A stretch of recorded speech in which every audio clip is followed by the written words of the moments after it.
Good to be here.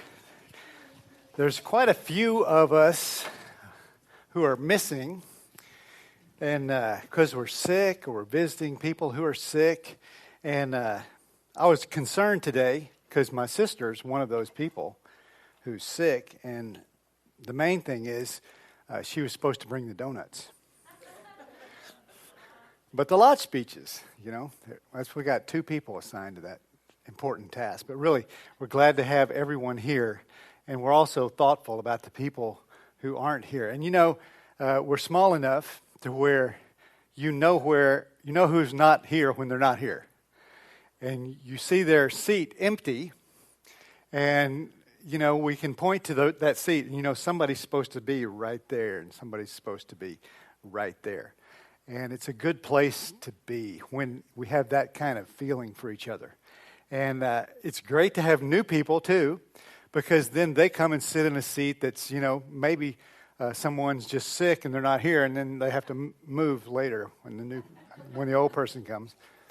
Or maybe they just found the new seat, and it's good. So we're really excited for the people who always come and the people who have just begun to come. We're doing a series on the Sermon on the Mount, and we are in sermon number 9. And, yes, I forgot to get my team to pass out the handout. But sermon number 9, we're 9 weeks in, and we're calling it The Path to Abundant Life. And I'm going to talk about that a little bit later. Just what does this mean, abundant life? What is the sermon about? Before the sermon began in chapter 5 of Matthew, Jesus was preaching, and I think he was probably preaching this same sermon. I think he preached this sermon like maybe everywhere he went. And the title of that sermon was Repent, the Kingdom of Heaven is at Hand. But that wasn't that catchy of a title, so he changed it to the Sermon on the Mount, I guess. Not really. But his sermon at that moment was get back to the basics. Repent, meaning get back to the basics. We've drifted away from the basics. Let's get back to the basics. And then after that repent sermon, which was, I think, this one, we began studying and talking about what it is to have a blessed life. What the word blessed mean, and how beautiful a life that can be. What is a blessed life? It's beautiful. It's a wonderful life. It's the life that we were created to live. And all of us have gone through periods of time and different things in our lives that just is hard or difficult or miserable even. And yet God has created us to live above that, beyond that, overcoming trials and instead living an abundant life. Then we talked about being salt and light. What is it when you're living this abundant light and you can share that with others, and we're salt and we're light? And then we came to this important part of our study, is the idea that Jesus came to fulfill the law. And what does that mean? I think John said it a different way. Now, you might not be able to compare these two things, or I haven't often done it, but John said in the first chapter of John that Jesus came, and he said the Word became flesh and dwelt among us. See, I think Matthew's way of saying the same thing is Jesus came to fulfill the law. That means he came to show us how to do the instructions. We've had instructions how to live life. But sometimes just reading the instructions, we get confused. And so what we do is we needed an example. So Jesus came to fulfill the law. This is the beginning of the Sermon on the Mount. He came to fulfill the law. That is to show us what we're supposed to do. And so I want to stop here before we get into the text and think about what is this fulfill the law? What is it, this idea of what's the point? What's the goal of the Sermon on the Mount? And I want to call it this. It's transformation. That what we're doing is transformation. So the Follow Me program that we're on, this is what happened right before the Sermon on the Mount began. He said to these fishermen, said, come follow me. Come follow me. I'm going to show you a new way. Okay? And so this Follow Me program, it's kind of like going to the gym. How many of you ever been to a gym? You've been a member of a gym. You've been a member. How many of you have ever done some kind of workout program? for your health, right? Okay, so you do that, and you some of you paid money. How many of you paid money? Yeah, me. Look, nobody wants to admit that they paid money to go to the gym. and you go, and then what do you expect to happen there? Well, I don't know what you expect to happen, but because I don't know how honest you are yet. But what you're hoping happens is that you change. Your body changes. And sometimes the programs are kind of tough. Sometimes they start early in the morning. Sometimes when you go, you get sore afterwards.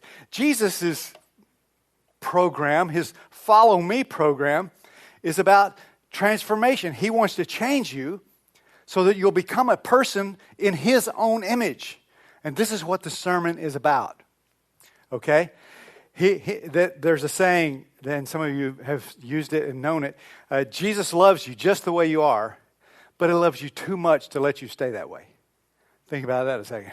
He loves you just the way you are, but too much to let you stay that way because he wants you to be transformed into his own image, and that's what the sermon is about. And so after he says that part, he goes into 6 examples, and we're on example number 4. We talked about the idea of don't murder, but not only don't murder, don't even be angry, and how we should reconcile with our enemies. And then we talked about what we're going to talk about next week, because Jeremy's gone, but he's going to come back and talk about lust and how you should pull your eyeball out. And I can't wait for Jeremy to preach about that. I pushed that off on him, because a little rough.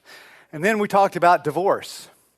And then today we're going to talk about the 4th example, which has to do with integrity, okay, or with letting your yes be yes and your no be no.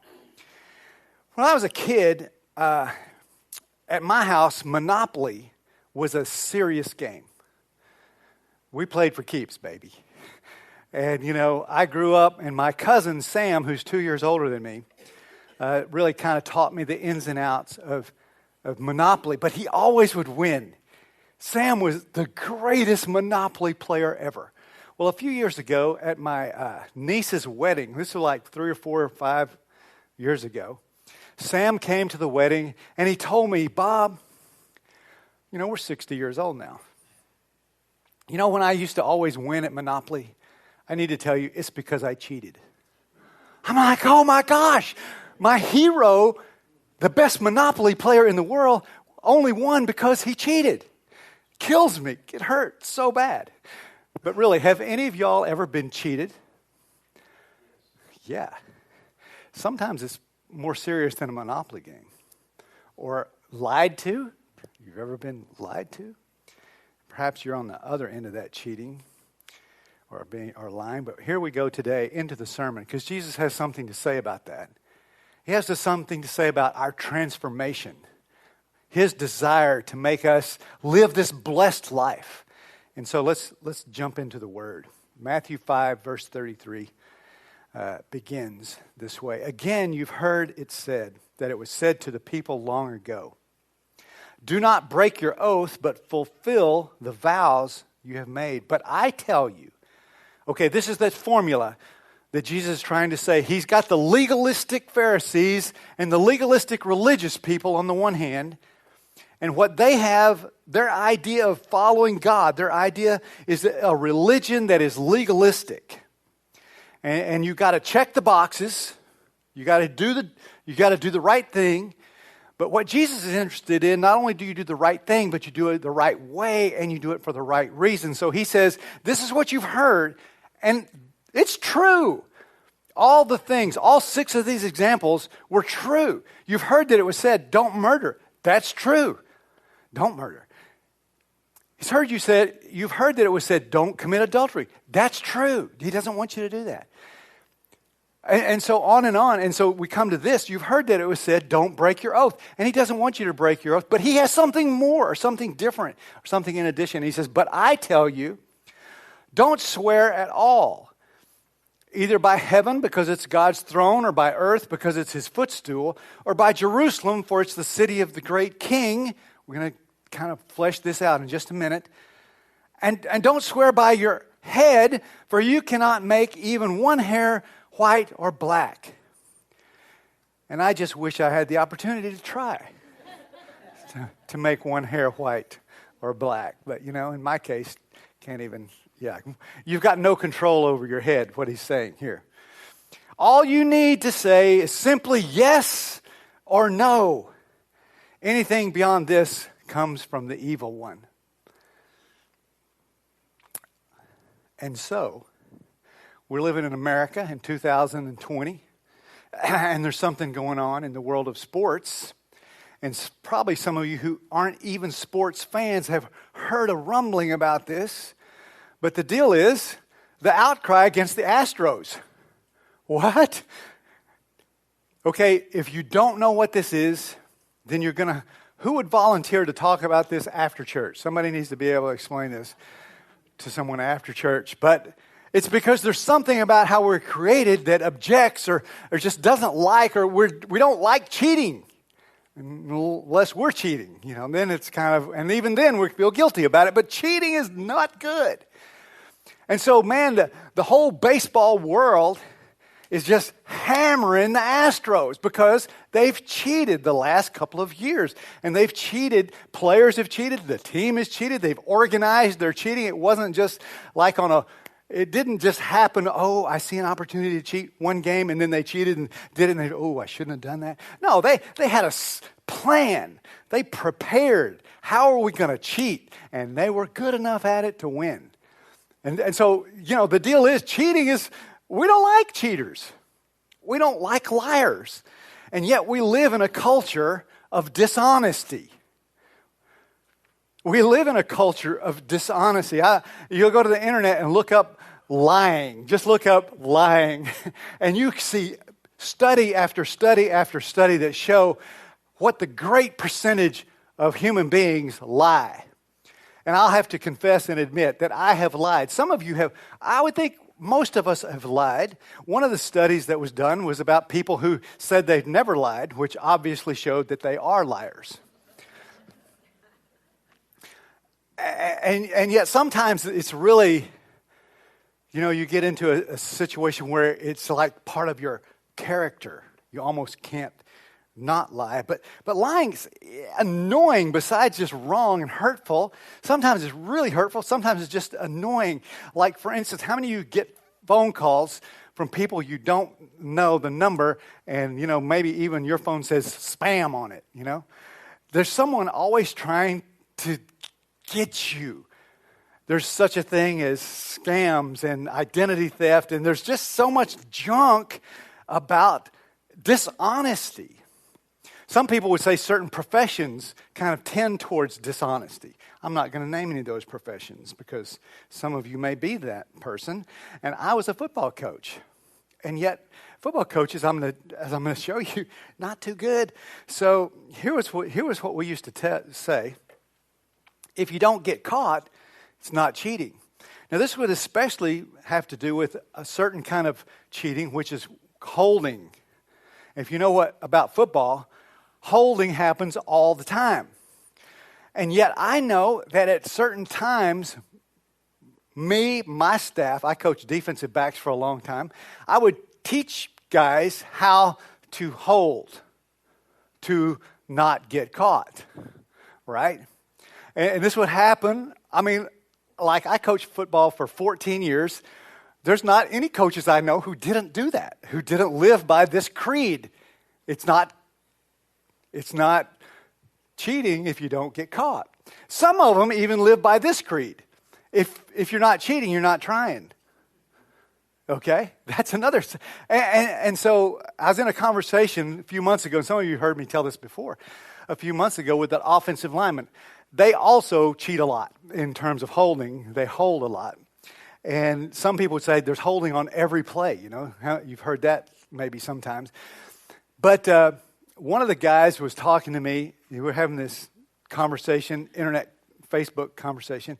And he says, remember that coach? You remember that saying we used to say, if you don't get caught, it's not cheating? And you remember how you would used to say that, a lot of things we learn in sports we apply later in life. Yeah, you see where this is going? He said, that thing about it's not cheating unless you get caught. That doesn't work very well in a marriage. Ouch. Yeah. Honesty, integrity, telling the truth, letting your yes be yes and your no be no, and being that kind of person.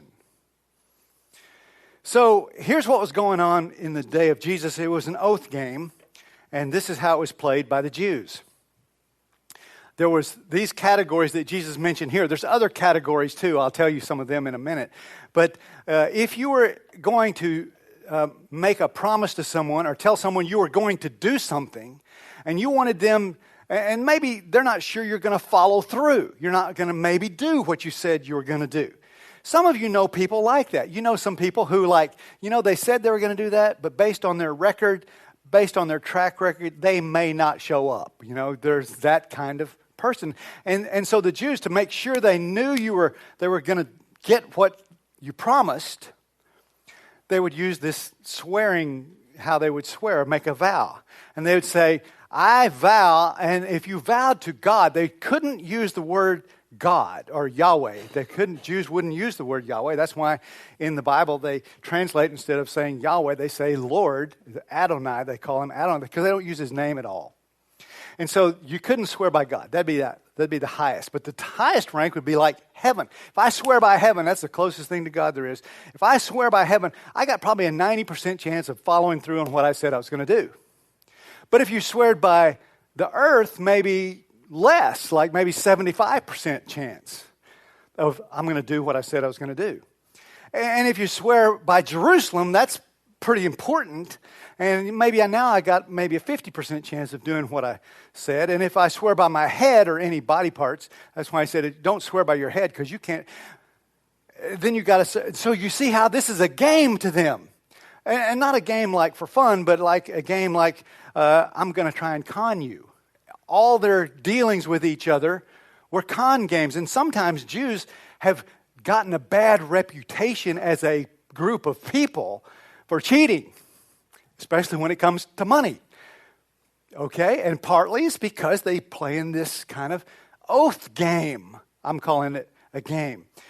In Matthew 23, by the way, everything that Matthew talks about, Jesus talks about in Matthew 5, he's going to talk about somewhere else. Like last week it was divorce, then he talked about it in Matthew 19 with this group of Pharisees. Here it's in Matthew 23. He lets go on quite a few different things, and he says, for you guys, he says, what you have done, and this is, he calls them actually fools for doing it. He says, if you swear by the temple, you say it doesn't mean anything. But if you swear by the gold that the temple is made of, then your oath counts. This is just demonstrating they were playing this kind of game. Now, we do different things today to play the similar kind of game, because can I really trust you to do what you said you were going to do? There was a day, and I can remember it a long time ago because people would make it kind of refer back to it, when a man, women too, but just in general, human beings, they could, if I said I was going to do something, I'm going to do it. Some people said, my word is my bond. Or they would do it on a handshake. We don't have to have a contract, because what instead is, I'm going to give you a handshake. That's not the way it is these days. Today, their system and our system has to do with being what I'm calling loophole legalism. It's like I'm going to sign a contract, but somewhere in that contract, if I can get out of it, I don't have to do what I said I was going to do. If I can find a loophole to get out of, something in the writing, something in the grammar, something in the way the sentence was said, I don't have to do it because I'm trying to get out of it. But I have a contract, but I'll figure out a way to get out of it. What we do is we make oaths, we sign contracts, we make down payments, we have collateral. What's that collateral for? It's because if I back out of if I don't do what I'm going to say, at least you're going to get something. Are you with me? You understand how our systems work? And this happens because we make an assumption that human beings are going to lie. And what Jesus is saying, no, I want you to be so much more than this. So much more than this. Now, oaths just the word oath isn't the problem. A lot of times, God made oaths. What he's saying, you make an oath to emphasize, this is what I'm going to do. But here's the problem. Oaths can be bad because deceitful hearts manipulate systems of oaths for selfish and dishonest reasons. And so this is what Jesus is preaching and teaching against. He wants you to be the kind of person that when you say you're going to do something, you're going to do it. And he wants you to be the kind of person who, when you say you're not going to do something, you're not going to do it. Now, one of the reasons people lie is to cover up mistakes. And he wants you to be this kind of person also, the person who owns your mistakes, rather than give an excuse that's sometimes maybe half true. And you know what? If something's half true, then it's not true, right? And so to cover up mistakes, he wants you to be this kind of person. And so the thing is, what Jesus is looking for, he's teaching for, your following him program, is that he wants your heart to be a kind of heart that is always going to be honest, even if it's not to your financial advantage. It's not to your relationship advantage. That he wants you to be the person who's always honest. Always honest. I want you to think back through your own life. And the times when, when my cousin broke my heart, a few years ago by telling me he cheated at Monopoly. It wasn't near as much damage done as other lies that have hurt me, or lies that I've told that have hurt others, where my yes wasn't yes, and my no wasn't no. And you've been in that same situation. What God is saying, this is the kind of people he wants us to be. The kind of people who, and there's certain things we can say about ourselves here. We are generous people in this room. The people who go to church here, we are generous people. We are kind people. We are loving people. We care for each other. He wants us also to be the kind of people who are truthful people. And I believe we are. As I know each one of you in the room, this is what I know you to be. You're going to tell the truth. You're going to own your mistakes. You're not going to be a person that will manipulate a system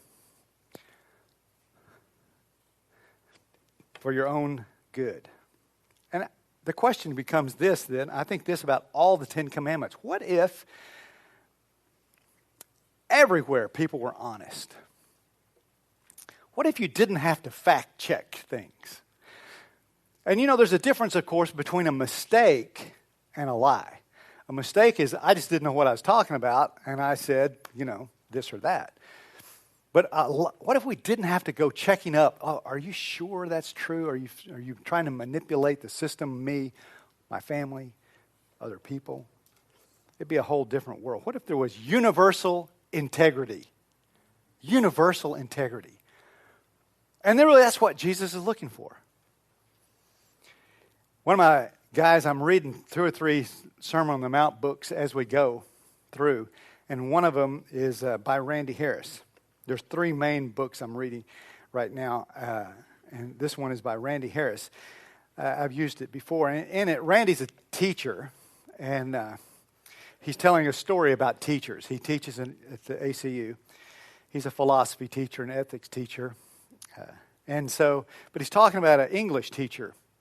And the English teacher was giving an assignment, and the assignment was to read the book Moby Dick. I don't know if any of y'all have ever seen or heard of, even now, the book Moby Dick. Have any of y'all heard of the book Moby Dick? And you all, almost everybody, and have you ever seen the book Moby Dick? The book Moby Dick, I mean, it could be used for so many things to, if you wanted to hold something down, even a person, you could probably put it on a person and hold them down. It's a huge book, right? And so the assignment is read Moby Dick, and you're going to have an exam on Moby Dick. and you're in the situation where your grade for the whole semester hangs in the balance, right? And you look at the book, and you've already at one time, the way he tells the story, you've already tried to read the Scarlet Letter, and that was a disaster because that was also big and hard and old. And so now you're trying to read Moby Dick, and you go about 3 pages in, you think, I can't do this, I'm going to go watch the movie. So you go watch 2 different movies, then you get Cliff Notes, and you get several versions of Cliff Notes, then you get some of your friends to tell you what it was about, and now you're going into the exam thinking I'm pretty doggone prepared, right? I've done what I can do. And you get to the exam, and there's just one question. There's one question on the exam. You either get 100 or a 0.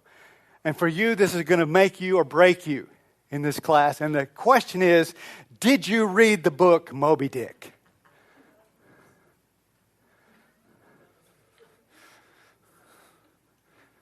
Did you read the book Moby Dick? So after Randy tells about that story in his book, he has this part that I want to read.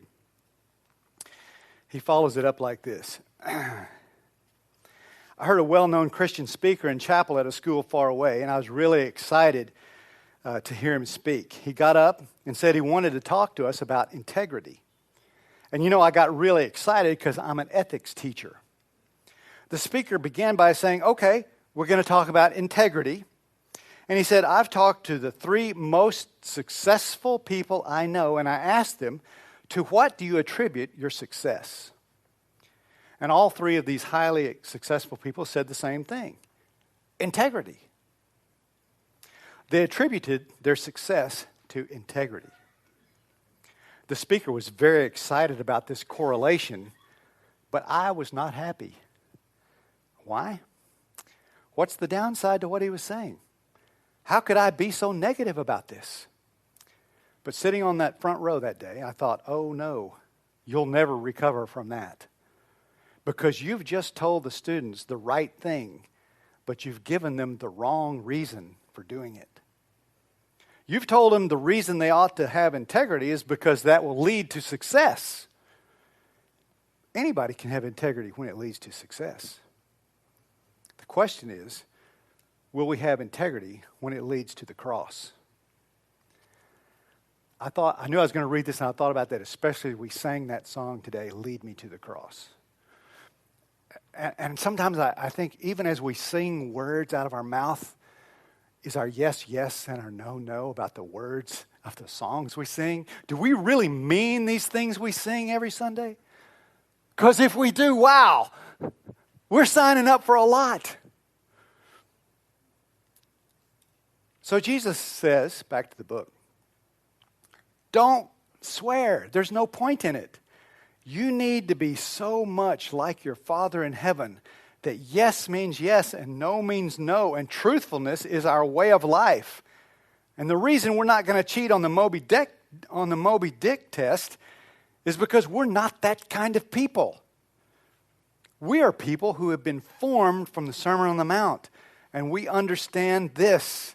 Yes has to mean yes, and no has to mean no. Jesus is telling us,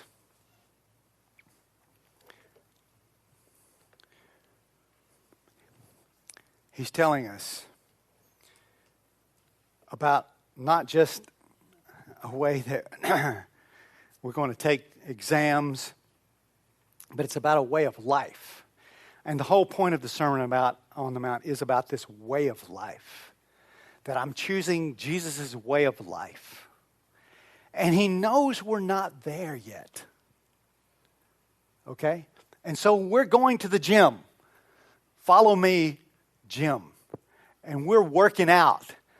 And our workout is not just don't murder people, but don't be angry with them. And if you are, reconcile. It's not just don't commit adultery, but it's more than that. It's don't even lust after someone else's mate or after someone that's not your spouse. It says don't get a divorce. God always intended for the two to become one. And now he says, Let your yes be yes, and let your no be no. These are all matters of the heart. It's not just another checklist. It's a way He wants our heart to be so in tune with the heart of the Father that these are things we do by nature. And these are things we're known by. We're known by our integrity. So here we come, as we do, to the crossroads. There's two paths, and today it's this path of integrity. Sometimes telling the truth has a high cost. And that's when the real question becomes, is it worth it to follow Jesus? Is it worth it? Here's what Jesus promises.